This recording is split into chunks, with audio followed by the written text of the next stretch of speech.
مشکات میں حدیث ہے، کتاب الایمان میں رسول پاک پڑھیے درود شریف صلی اللہ تعالی علیہ وسلم. حضور صلی اللہ علیہ وسلم نے حضرت سعد بن معاذ کا جنازہ پڑھایا، پھر حضور قبر پہ کھڑے ہو گئے اور نبی پاک تسبیح پڑھنے لگے، سبحان اللہ والحمد للہ ولا الہ الا اللہ واللہ اکبر. پھر حضور نے پڑھا سبحان اللہ والحمد للہ ولا الہ الا اللہ واللہ. حضرت انس بن مالک کہتے ہیں حضور کے چہرے کا اچانک رنگ بدلا، آنکھوں میں آنسو آئے. حضور نے زور سے پڑھنا شروع کر دیا سبحان اللہ والحمد للہ ولا الہ الا اللہ واللہ اکبر. کہتے ہیں حضور نے زور سے پڑھا، آہستہ آہستہ محبوب کے چہرے پہ خوشی آنے لگ گئی. جب حضور فارغ ہو گئے، دعا مانگی، نکلنے لگے تو عرض کی یا رسول اللہ یہ کیا تھا؟ حضور فرمانے لگے تمہارے بھائی کی قبر تنگ ہو گئی، میں نے تسبیح پڑھی ہے تو اللہ نے اس کی قبر کو کشادہ کر دیا ہے، اللہ نے اس کی قبر کو. تو پھر اس کا مطلب ہے قبروں پہ کھڑے ہو کے تلاوت کرنا، عبادت کرنا، ان کے لیے کوئی تسبیحات پڑھنا، یہ نبی پاک کی سنت صلی اللہ تعالی. یہ مسئلہ بھی سمجھ میں آ گیا. اب آگے چلتے ہیں. کہتے ہیں جی ختم، پھر آخر میں ختم شریف ہی رہ جاتا ہے کہ وہ ختم شریف نہ پڑھیں. اگر آپ مجھ سے میرا چھوٹا سا تجربہ پوچھیں نا، تجربے کی بات یہ ہے کہ اب ختم نہ دلانا فیشن ہے.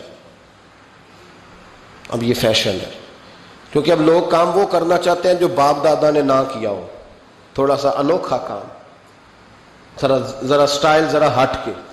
کیونکہ ختم دلانا بزرگوں کا طریقہ چلا آ رہا ہے، کہتے ہیں ختم دلاتے ہیں. بڑی معذرت کے ساتھ کچھ باتیں مجبوری ہوتی ہیں، وہ ہماری مجبوری ہوتی ہے. ہم پر سوالات کیے جاتے ہیں تو ہمیں پھر اپنی جماعت کی ترجمانی کرنی پڑتی ہے، اور بعض جگہ پہ دل نہیں کرتا بات کرنے کو، طبیعت نہیں چاہتی، بلکہ یوں سمجھ لیں کچھ لوگوں کو ہم اس قابل نہیں سمجھتے ان پر بات کی جائے. لیکن پھر بھی بات جب سوال اٹھتا ہے تو بات کرنی. میں نے بڑا عرصہ پہلے کہا تھا کہ عیسائی ہو نا، غریب ماڑا، تو لوگ پوچھ لیتے ہیں اس کے ساتھ کھانا کھانا جائز ہے؟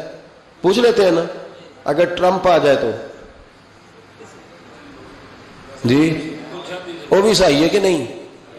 بولے یہ جو آپ کے وہ آتے ہیں وزیر خارجہ وہاں سے، یا ان کا کوئی رکن پارلیمنٹ آتا ہے تو آپ کے وزیر اعظم وزیر خارجہ ان کے اعزاز میں ظہرانہ دیتے ہیں نا. تو ٹیبل پہ کھانا لگا ہوتا ہے، ادھر ہمارا بیٹھا ہوتا ہے، ادھر ان کا بیٹھا ہوتا ہے. جائز ہے؟ پوچھا کسی نے مسئلہ؟ کیوں؟ وہ تگڑا ہے اس لیے. پاکستان کا عیسائی ہو تو فتویٰ اور ہے، اور امریکہ کا ہو تو فتویٰ، بولے صحیح کہہ رہا ہوں؟ امریکہ والے عیسائی ہیں کہ نہیں؟ سارے عیسائی ہیں. تو ٹرمپ آ کے بیٹھ جائے سعودی عرب کے بادشاہ کے سامنے، چلو کھلی بات کر لیتے، اس کے ساتھ کھانا پینا جائز ہو جاتا ہے.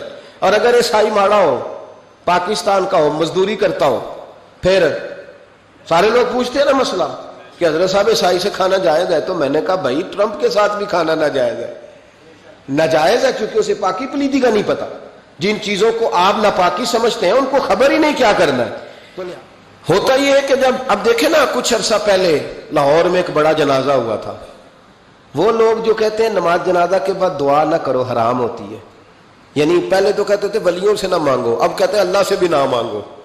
یعنی جنازے کے بعد دعا یعنی اللہ سے بھی نہ مانگو. تو پہلے عام آدمی کے لیے فتویٰ اور تھا، لیکن اگر سابقہ وزیر اعظم کی بیوی کا جنازہ ہو تو پھر فتویٰ پھر کیسے جائز ہو گئی؟ اب دعا جائز ہے؟ یہ ظلم ہے، یہ امت کے ساتھ یہ زیادتی ہے. ابو داؤد کی حدیث ہے، رسول پاک علیہ السلام نے فرمایا جب تم جنازہ پڑھ لو تو فخلصوا لہ الدعاء، پھر مرنے والے کے لیے مخلص ہو کے دعا مانگو. مانگنی چاہیے نا. لوگ افتراق پیدا کرتے ہیں، فرق نہ، یہ درست نہیں ہے. امت کے اندر یہ آپ نے بات یاد رکھنی ہے، ہمیشہ سے اولیاء کے آراس کا سلسلہ ہے، عرس منائے جاتے ہیں، ان پر ختمات شریف ہوتے ہیں. اب ختم شریف کے حوالے سے سن لیں. رسول کریم علیہ السلام نے ہمیں ایک دعا بتائی ہے کھانا کھانا. کہتے ہیں آگے کھانا رکھ کے قرآن شریف نہیں پڑھنا چاہیے. کھانا کا آگے رکھ کے آپ بسم اللہ شریف پڑھتے ہیں؟ پڑھے ذرا، پڑھتے ہیں نا ماشاءاللہ. یہ قرآن پاک ہے کہ نہیں؟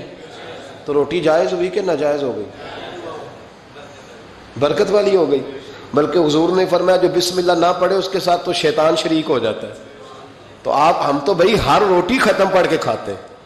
ایک آئے تو ہم ہر کھانے سے پہلے پڑھتے ہیں. تو آپ اس بات سے منع کر رہے ہیں, کہتے چلے جی آپ پڑھ لیں, آیتیں پڑھ لیں, پھر دعا نہ مانگے. لو سن لو, سامنے کھانا رکھ کے دعا. کس بات میں الجھ گئے یار؟ امت کو بڑی بات بتاؤ, دنیا بڑی آگے چلی گئی, انہیں آگے لے کے جاؤ, تم کیا کر رہے ہو؟ کہنے لگا جی دعا نہ مانگے, توجہ کرنا میری بات پہ, کھانا آگے رکھ کے نہ مانگے. تو میں نے کہا تو سائڈ پہ رکھ کے مانگ لیا کر, کھانا دور رکھ لیا, دعا یہاں مانگ لی. ہمیں کوئی اعتراض, لیکن مانگا کر, دعا مانگا کر. اب حدیث مسلم سن لیں, صحیح مسلم کی حدیث ہے. رسول کریم علیہ السلام کے صحابہ تبوک سے واپس آ رہے تھے, اور وہ سینکڑوں میں نہیں ہزاروں میں تھے. کھانا ختم ہو گیا, پانی بھی ختم ہو گیا. صحابہ کرام نے مشورہ کیا, اب اس طرح کرتے ہیں, ایک ایک اونٹ ذبح کرتے ہیں, ذبح کر کے اونٹ پکانا شروع کرتے ہیں. ختم شریف کی بات عرض کر رہا ہوں, کیونکہ اب ختم ہو گیا. سارے جمع ہو کے حضرت عمر کے پاس گئے, کہنے لگے حضور اس طرح کریں, ہم ایک ایک اونٹ اب ذبح کریں گے اور اسے کھائیں گے. حضرت عمر فرمانے لگے اونٹ ذبح کر لو گے تو سواری کس پہ کرو گے؟ کہ حضور پھر کیا کریں؟ فرمایا جتنا جتنا کھانا تمہارے پاس ہے نا میرے پاس لاؤ. کسی کے پاس اتنی سی کھجوریں تھیں, کسی کے پاس آدھا کلو سرکہ تھا, کسی کے پاس چند بچے ہوئے ٹکڑے تھے, سارا کچھ حضرت عمر کے پاس لائے. جناب عمر نے اپنی چادر میں, اپنے صافے میں سارا کچھ باندھا, سیدھے دروازہ رسول پہ پہنچ گئے. نبی کریم علیہ السلام کے آگے کھانا رکھ کے, آگے لنگر رکھ کے حضرت عمر کہنے لگے یا رسول اللہ ذرا برکت کی دعا کر دے. ہزاروں میں لشکر ہے. یہ نظریہ ہے جناب عمر فاروق کا, یہ طریقہ ہے حضرت عمر کا. نہ اس طرح کرو, امت کو نہ لڑاؤ. میرے رسول کریم علیہ السلام کے غلام نے, حضرت عمر نے کھانا آگے رکھا تو حضور مسکرائے. وہ حضور کہنے لگے عمر تو طے تک ہی پہنچ گیا ہے. حضور مسکرائے, اور مسکرا کے محبوب نے ہاتھ اٹھائے, دعا فرمائی. حضرت عمر کہتے ہیں جب میں اٹھا کے لے گیا تو وزن اس کا اتنا ہی تھا, جب میں لایا تھا جتنا وزن تھا, وزن بعد میں بھی اتنا ہی تھا. فرماتے ہیں میں نے وہ کھول دیا, اتنا سا کھانا تھا, میں نے کہا لو بھی کھاتے جاؤ. کہنے لگے ہزاروں کے لشکر نے کھا لیا, کھانا پھر بھی بچ گیا. فرمانے لگے واپس مدینے آنے تک ہم کھاتے رہے پر وہ کھانا ختم نہیں ہوا. یہ ہے کھانا آگے رکھ کے دعا کرنے کی برکت. یہ ہے کھانا آگے رکھ کے, یہ دعا کرنے کی برکت ہے. کھانا آگے رکھ کے. درویشوں کا لنگر کبھی ختم نہیں ہوتا. درویشوں کا لنگر کن کا میں کن فصلہ ٹے کن ہووے بخت سولا, دنیا آوے کھا کھا جاوے راضی ہووے بلا. درویشوں کا کبھی لنگر ختم تو جاری رہتا ہے. ان کے آستانوں پہ ہمیشہ لنگر, ختم شریف پڑھنا, اصالے ثواب کرنا, یہ ہمارا طریقہ ہے.